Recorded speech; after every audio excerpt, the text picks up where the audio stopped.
بسم اللہ الرحمن الرحیم۔ پہلا پارہ سورۃ الفاتحہ، یہ قرآن پاک کی پہلی سورت ہے جو کہ مکہ میں نازل ہوئی۔ اس میں 7 آیات اور 1 رکوع ہیں۔ اس سورت کے جو مضامین ہیں، سب سے پہلے اللہ تعالیٰ کی حمد و ثنا ہے، پھر ہمیں دعا مانگنے کا طریقہ بھی سکھایا گیا، اور اس سورت کے اندر سب سے بڑی دعا یعنی صراط مستقیم کی ہدایت مانگی گئی ہے اور نیک لوگوں کا ساتھ مانگا گیا ہے۔ سورۃ البقرہ، بقرہ کا معنی ہے گائے۔ اس سورت کے رکوع نمبر 8 اور 9 میں گائے کا ذکر ہے، واقعہ بیان ہوا، اسی مناسبت سے سورت کا نام بقرہ رکھا گیا۔ یہ سورت مدینہ میں نازل ہوئی اور 286 آیات اور 40 رکوع ہیں۔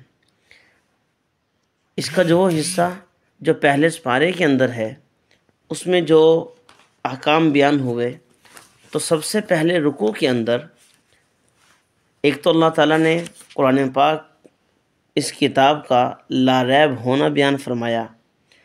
دوسرے رکوع میں اللہ تعالیٰ نے صحابہ کرام کی اہمیت اور ان کی عظمت کو بیان کیا، اور ساتھ میں جو لوگ کافر ہیں ان کے بارے میں فرمایا۔ رکوع نمبر 3 کے اندر اللہ تعالیٰ نے توحید اور توحید کا انکار کرنے پہ وعید بیان فرمائی ہے، اور یہ بھی فرمایا کہ یہ کچھ ایسی باتیں ہیں جنہیں چھوڑ دینا چاہیے، جن میں وعدہ خلافی، قطع تعلقی اور فساد فی الارض، فرمایا یہ گھاٹے والے اعمال ہیں۔ چوتھے رکوع میں حضرت آدم علیہ السلام کی تخلیق اور اس واقعے کے تحت انسانیت کا احترام بیان ہوا، اور ہر مسلمان کی ذمہ داری ہے کہ زمین کے اندر قانون الہی کو نافذ کرے۔ پانچواں رکوع، اس کے اندر بنی اسرائیل سے کون مراد ہیں؟ حضرت یعقوب علیہ السلام کا نام اسرائیل ہے، اسرائیل کا معنی ہے عبداللہ، تو حضرت یعقوب علیہ السلام کی اولاد جو ان کے 12 بچے ہیں انہیں بنی اسرائیل کہا جاتا ہے، کہ حضرت یعقوب کی اولاد۔ رکوع نمبر 5 کے اندر اللہ تعالیٰ نے بنی اسرائیل پہ جو نصیحتیں فرمائیں ان کا ذکر ہے، اور ان میں سے کون کون سی نصیحتیں؟ اپنی نعمت کو یاد کروایا، اللہ تعالیٰ سے ڈرنے کا حکم، ایمان لانے کا حکم، اللہ کے حکموں کو بیچنے سے منع کیا گیا، حق و باطل کو ملانے سے منع کیا گیا، نماز کا حکم دیا، زکوٰۃ کا حکم دیا، نیکی کی دعوت کا حکم دیا، صبر اور نماز کے ذریعے مدد حاصل کرنے کا فرمایا، اور اللہ تعالیٰ سے ملاقات کا شوق۔ یہ تمام چیزیں اس امت کو بھی حکم ہیں۔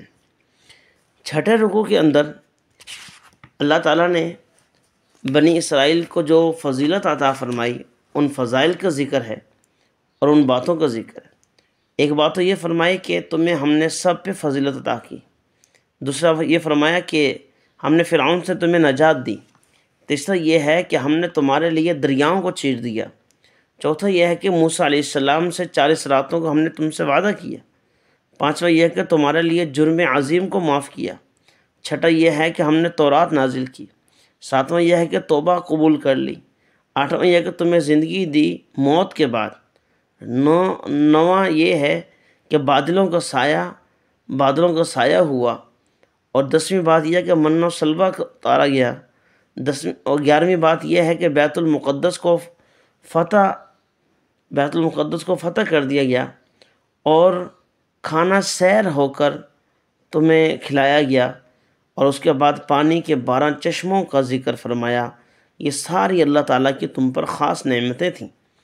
رکوع نمبر 7 سے رکوع نمبر 14 تک اللہ تعالیٰ نے بنی اسرائیل کی ان خرابیوں کو بیان فرمایا کہ تم نے ناشکری کی، لن نصبر علی طعام، نمبر 2 اللہ کے حکم سے تم نے منہ موڑا، نمبر 3 ہفتے کے دن تم نے زیادتی کی، نمبر 4 بے جا سوالات کیے تم نے، نمبر 5 تم نے قتل کیا، نمبر 6 اللہ تعالیٰ کی کلام کے اندر تم نے تحریف کی، نمبر 7 تم نے منافقت والا کام کیا، نمبر 8 تم نے جھوٹی آرزویں تم نے وہ پیدا کی، نمبر 2 تم نے رشوت خوری کی ہے اور کتاب اللہ کی میں تبدیلی کی ہے۔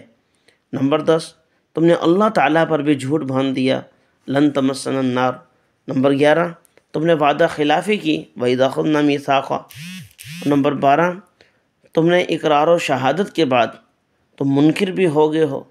13، پیغمبر کے سامنے تکبر کیا تم نے، أَفَكُلَّمَا جَاءَكُمْ رَسُولٌ بِمَا لَا تَهْوَىٰ۔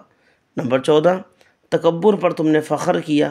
نمبر 15، حضور صلی اللہ علیہ وسلم کا تم نے انکار کیا اور تم نے حسد کیا، بئس ما اشتروا بہ انفسہم۔ نمبر 16، حسد پر تم نے ضد بھی کی، قالوا نؤمن بما انزل علینا۔